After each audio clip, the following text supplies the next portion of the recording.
Hi అండి. Welcome to my channel Bhagyalakshmi పచ్చ. ఎలా ఉన్నారు? బాగున్నారా? నేను కూడా చాలా బాగున్నాను. వీడియో చూసే వాళ్ళందరికీ ఒక చిన్న రిక్వెస్ట్, చూసిన వాళ్ళు తప్పనిసరిగా వీడియోకి అయితే ఒక లైక్ కొట్టండి. అతిగా కోప్పడటం, తన కోపమే తన శత్రువు. కొంతమందికి బాగా విపరీతమైన కోపం వస్తుంది.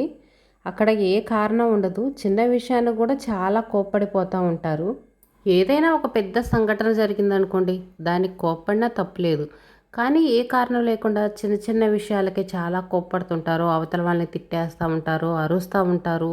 ఒక కారణం అనేది ఉండదు. వాళ్ళకి ముందు కోపం రావాలి, ఆ కోపంలో పక్కన వాళ్ళని తిట్టేసేయాలి.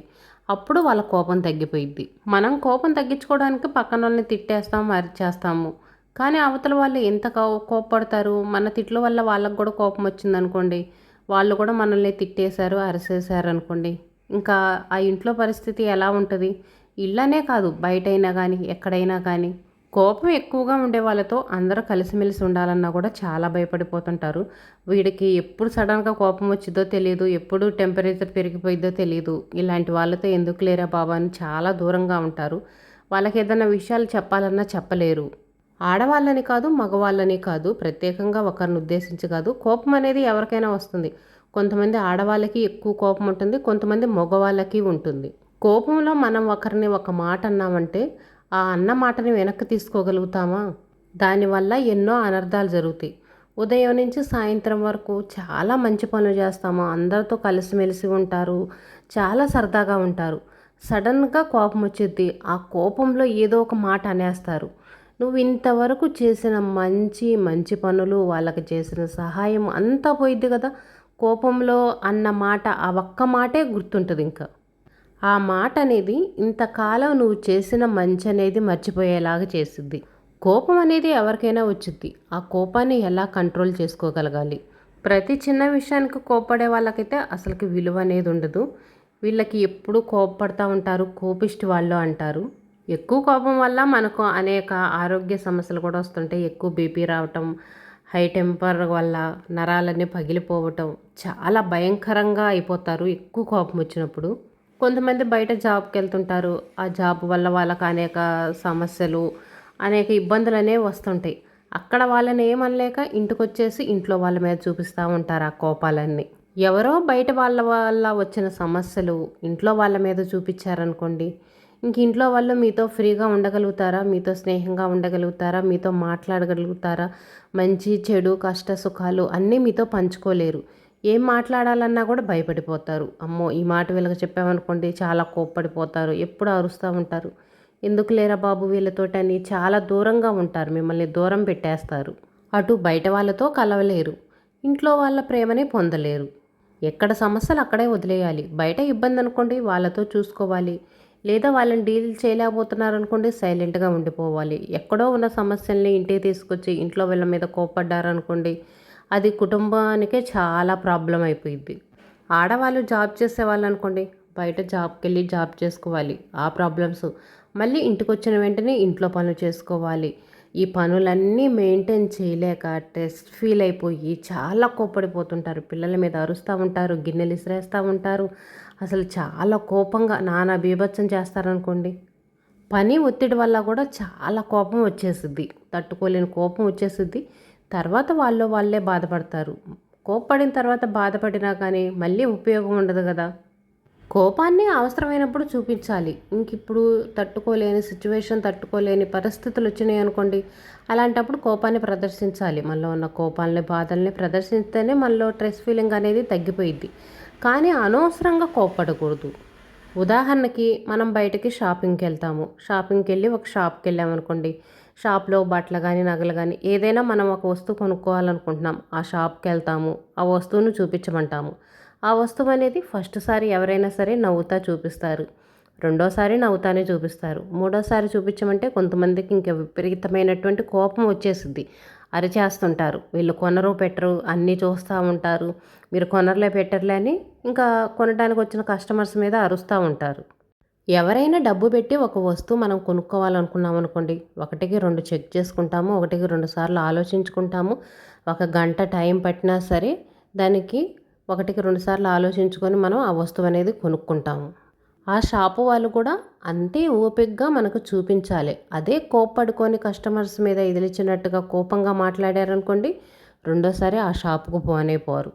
ఈ షాపు వాళ్ళకి కోపం ఎక్కువ, వీళ్ళు సరిగ్గా చూపించరు, మన డబ్బులు వేస్ట్ అని చెప్పేసి వాళ్ళు కొనరు, పక్కన వాళ్ళకు కూడా చెప్తారు ఈ షాప్కి వెళ్ళొద్దు, వీళ్ళకి చాలా కోపం ఎక్కువ, సరిగ్గా వస్తువులు ఏమి చూపించరు మనకని చెప్తారు. దానివల్ల ఏంటి మీకు నష్టం? వ్యాపారం అనేది సరిగ్గా సాగిద్దా? సాగదు. దానివల్ల చాలా నష్టపోతారు. దీనికి మెయిన్ కారణం ఏంటి? కోపం. మీలో ఉన్న కోపం వల్ల చాలా నష్టపోతున్నారు. అదే మీరు కోప్పడకుండా చాలా తెలివిగా డీల్ చేయాలి వాళ్ళు. ఫస్ట్ 1, 2 సార్లు మంచి వస్తువులు చూపించారనుకోండి, మూడోసారి చూపించేటప్పుడు కొంచెం తక్కువ క్వాలిటీ చూపించారనుకోండి, వాళ్ళు ఇంకా చూడటానికి ఇష్టపడరు. ఫస్ట్ చూసినవే బాగున్నాయిలే, ఇంకెందుకు చూడటం, అనవసరం టైం వేస్ట్ అని చెప్పేసి వాళ్ళు చూడకుండా ఫస్ట్ చూసినవి నచ్చినవి కొనుక్కొని వెళ్ళిపోతారు. చాలామంది షాపు వాళ్ళు తెలివిగా ఇలానే చేస్తుంటారు. కోపంలో తీసుకునే నిర్ణయాలు కానీ, కోపంతో చేసే పనులు కానీ, దీనివల్ల చాలా అనర్థాలు జరుగుతాయి. కోపంలో ఏ నిర్ణయం తీసుకోకూడదు అంటారు చూడండి. మనం ఏదైనా ఒక నిర్ణయం తీసుకోవాలంటే మన మైండ్ అనేది చాలా రిలాక్స్గా ప్రశాంతంగా ఉండాలి. అలాంటప్పుడే మనం ఫ్యూచర్ గురించి కానీ, ఏ విషయం గురించి కానీ మనం ఒక మంచి నిర్ణయాన్ని తీసుకోగలుగుతాము. కోపంతో ఆవేశంతో ఉంటే ఏ నిర్ణయం అయినా తీసుకోగలుగుతామా? ఆ నిర్ణయం అనేది మంచి కాదు, చెడుగా ఉంటుంది. దానివల్ల చాలా అనర్థాలు జరుగుతాయి. కొంతమంది కోపంలో ఒక మాట అన్నా సరే తర్వాత వాళ్ళంతట వాళ్ళు బాధపడతారు. అయ్యో, నేను ఈ మాట అనకుండా ఉండాల్సిందే, తప్పు చేశానే, నేను అన్న మాట వల్ల వాళ్ళు ఎంత బాధపడుతున్నారో అని వాళ్ళే ఫీల్ అయిపోయి ఎదుటి వాళ్ళకి సారీ చెప్తారు. ఈ సారీ చెప్పడం వల్ల ఏమైపోయిద్ది? ఇప్పుడు దాకా వాళ్ళు కోప్పడింది, వాళ్ళు అన్న మాటలు వీళ్ళు యువతల వాళ్ళు మర్చిపోతారు. పోనీలేండి, కోపంలో ఏదో అనేసారులే, పోనీండి ఇంకా దాని గురించి ఎందుకులే అని వదిలేస్తారు. ఇంకా దీనివల్ల ఎటువంటి ప్రాబ్లం ఉండదు. కొంతమంది కోపం వచ్చి కోపంలో తిట్టినా సరే వాళ్ళ తప్పును మాత్రం ఒప్పుకోరు. వాళ్ళదే పై చేయి అంటారు, నేనే నెగ్గాలంటారు. దీనివల్ల మాత్రం చాలా అనర్థాలు జరుగుతాయి. మనం బైక్ మీదే వెళ్తున్నాం అనుకోండి, ఎవరికో చూడక కొంచెం తగిలిద్ది, పొరపాటున ఏదో జరిగిద్ది. జరిగినప్పుడు వాళ్ళకి ఆగేసి అయ్యో సారీ అండి, చూడలేదండి, చూడక తప్పు జరిగిపోయిందని చెప్పామనుకోండి, దానివల్ల ఏ ప్రాబ్లం ఉండదు. ఎదుటి వాళ్ళు కూడా అయ్యో చూడలేదా, సరేనా వదిలేయండి అని చెప్తారు. అలా కాకుండా మీరే రాంగ్గా వచ్చారు, మీరే తప్పు చేశారని వాళ్ళతో ఎదురు వాదన పెట్టుకున్నాం అనుకోండి, దానివల్ల ఏమైంది, చుట్టుపక్కల వాళ్ళందరూ వస్తారు, పెద్ద గొడవ అయిపోయిద్ది.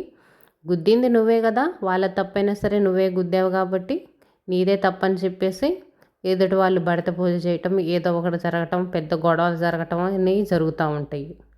ఎదుటి వాళ్ళ మీద అరవకుండా ఒక సారీ చెప్పేసి వెళ్ళిపోతే ఈ గొడవలన్నీ ఉండవు కదా. ఒక సారీ చెప్తే ఏమైద్ది? దానివల్ల ఏమన్నా నష్టమా? మీ ఆస్తులన్నీ పోతున్నాయా? ఏం పోవు కదా. కోపం అనేది చాలా ప్రమాదకరమైంది. దీనివల్ల మంచి కెరియర్ను కూడా కోల్పోతారు. నలుగురితో మంచిగా మెలగలేరు, ఎక్కువ ఎవరిలో కలవలేరు, ఎవరు కూడా మిమ్మల్ని కలుపుకోవడానికి ఇష్టపడరు. కోపం తగ్గించుకోవడం అనేది చాలా కష్టం. మాటల్లో చెప్పగలుగుతాం కానీ వాళ్ళకు ఆ సిచ్యువేషన్ వచ్చినప్పుడు మాత్రం ఆ కోపాన్ని కంట్రోల్ చేసుకోలేరు. ఇలాంటి వాళ్ళు అప్పటికప్పుడు సడన్గా మార్పు రావాలంటే రాదు వాళ్ళల్లో. వాళ్ళకి వాళ్ళు అనుకోవాలి, నేను కోపాన్ని తగ్గించుకోవాలి, అందరితో ప్రేమగా ఉండాలని. కోపం ఎక్కువ ఉన్న వాళ్ళకి ఈగో కూడా ఉంటుంది. పక్కన వాళ్ళు చెప్పింది కూడా వినరు, వాళ్ళే కరెక్ట్ అనుకుంటారు. కానీ ఇవన్నీ తగ్గించుకోవాలంటే వాళ్ళు ముఖ్యంగా చేయవలసింది, కొంతమంది ఉంటారు చూడండి, చాలా ఫ్రెండ్లీగా సరదాగా నవ్వుతూ ఉంటారు. అలాంటి వాళ్ళతో ఎక్కువ స్నేహం చేయాలి, అలాంటి వాళ్ళతో ఎక్కువ మెలగాలి. మెడిటేషన్ ఎక్కువగా చేయటం, కొంచెం దైవభక్తి అలా ఉండటం. దైవభక్తి ఉన్నా సరే కొంచెం ఎక్కువ కోపడకుండా ఉంటారు. మనసుని ఎప్పుడు చాలా రిలాక్స్గా ప్రశాంతంగా ఉంచుకోవాలి. చెడు ఆలోచనలు అలాంటివి ఉండకూడదు. అతిగా ఆలోచించే వాళ్ళకు కూడా కోపం ఎక్కువగా వచ్చింది. ఆలోచనలు ఎక్కువైపోయేసి ఆ ఆలోచనలు, ఆ డిప్రెషన్ తట్టుకోలేక కోపం అనేది ఎక్కువగా వస్తుంది. కొంతమంది అయితే ఇంకా ఎన్నాళ్ళున్నా మారరు, వాళ్ళు అలాగనే ఉంటారు. ఇంకా పుట్టుకతో వచ్చింది పోగొట్టుకోరు. పోగొట్టుకోవాలనే ఆలోచన కూడా వాళ్ళకు ఉండదు. వాళ్ళ వల్ల ఎదుటి వాళ్ళు ఇబ్బంది పడుతున్నా, బాధపడుతున్నా సరే పట్టించుకోరు. టీవీల్లో చెప్తారు 10 అంకెలు లెక్క పెట్టండి కోపం వచ్చినప్పుడు, అవి ఇవి అంటారు. కానీ ఆ కోపం వచ్చినప్పుడు వాళ్ళకి అంకెలు లెక్క పెట్టుకునే టైం కూడా ఉంటుందా? ఉండదు. కోపంలో ఇంకా ఏదో ఒకటి అనేసేయాలి, పక్కన వాళ్ళ మీద ఆ కోపాన్ని చూపించేసేయాలి. ఇంక ఇదే ఆలోచన ఉంటుంది వాళ్ళకి. నాకు తెలిసిందైతే వాళ్ళకి కోపం వచ్చినప్పుడు వాళ్ళకంటే ఇంకా కోపం ఎక్కువ వచ్చే వాళ్ళు ఉంటారు చూడండి, అలాంటి వాళ్ళు ఎదురు కావాలి. కోపంలో వాళ్ళని ఏదన్నా అంటే వాళ్ళు ఎంత బాధపడతారో అప్పుడు వాళ్ళకి తెలిసి రావాలి. డి అనే పర్సన్ ఎదురైనప్పుడే వాళ్ళు సైలెంట్ అయిపోతారు. వాళ్ళకంటే తగ్గి ఉన్నారనుకోండి, ఎన్నటికీ వాళ్ళు తగ్గరో మార్చుకోవడానికి ప్రయత్నించరు. ఎందుకంటే వాళ్ళ హవా అనేది కొనసాగుతూ ఉంటుంది కదా, వాళ్ళకి భయపడిపోయి అందరూ అణిగిమణిగి ఉంటారు కదా, ఇంకా వాళ్ళకి ఇబ్బంది ఉండదు, వాళ్ళకి కష్టం అనేది తెలిసి రాదు. వాళ్ళకి సరైన పర్సన్ ఎదురైనప్పుడు అప్పుడు ఏంటి ప్రాబ్లం అనేది అప్పుడు తెలిసి వచ్చిద్ది వాళ్ళకి. ఈ మాట నిజమంటారా అబద్ధం అంటారా మీరే కామెంట్లో చెప్పండి వీడియో చూసిన వాళ్ళు. ఇంక ఈరోజు మన పనుల విషయానికి వస్తే, కూర అయితేనేమో దొండకాయ ఫ్రై చేశాను, టిఫిన్ అయితేనేమో దోశలు పోసాను, చట్నీ అయితే చేయలేదు, ఇంకా కారం వేసి ఉల్లిపాయలు అయితే వేసాను. ఇంట్లో వాళ్ళు ఎవరు సరిగ్గా ఫుడ్ అయితే తినట్లేదు, వాతావరణం కొంచెం మార్పు వచ్చింది కదా, అందరికీ జలుబులు, కొంచెం నీరసంగా ఉన్నట్టుగా ఉన్నారు. ఫుడ్ అనేది అసలు సరిగ్గా తింట్లా. నైట్ అన్నం అంతా చాలా మిగిలిపోయింది. టిఫిన్ కింద అది చేద్దాం అనుకున్నాను, కాకపోతే ఇంకా ఫ్రైడ్ రైస్లు అవన్నీ తినాలనిపించలేదు, అందుకని చేయలా. మధ్యాహ్నానికన్నా ఇంకా ఫ్రైడ్ రైస్ చేసుకోవటమో ఏదో ఒకటి చేయాలి. కూర అయితేనేమో దొండకాయ ఫ్రై చేశాను, దొండకాయ ఫ్రైతో ఫ్రైడ్ రైస్ చేస్తాను మధ్యాహ్నం, ఇంకా అదైతే ట్రై చేస్తాను. సద్దన్నం తినాలంటేనేమో తినబుద్ధి కాదు, అన్నం మొత్తం పడేయాలంటే ప్రాణం అప్పదు. అందుకనే కొంచెం దొండకాయ కూర వేసి వేడి చేసి ఫ్రైడ్ రైస్ లాగా చేసుకొని తిందాంలే అనుకుంటున్నాను. ఇంకా బట్టలన్నీ ఉతికేసిన తర్వాత ఆ నీళ్ళతోటి బయట బండ్లు అయితే మొత్తం కడిగేసాను. బయట పని అయిపోయిన తర్వాత ఇంక ఇప్పుడైతే టిఫిన్ తింటున్నాను. మంచినీళ్ళు తాగుతాను కదా, అందుకని ఇప్పటివరకు నాకైతే ఆకలి అవ్వదు. కోపం ఎక్కువగా ఉండే వాళ్ళు మీ చుట్టుపక్కల కూడా ఉన్నారా? వీడియో ఎలా ఉందనేది నాకు కామెంట్లో అయితే చెప్పండి.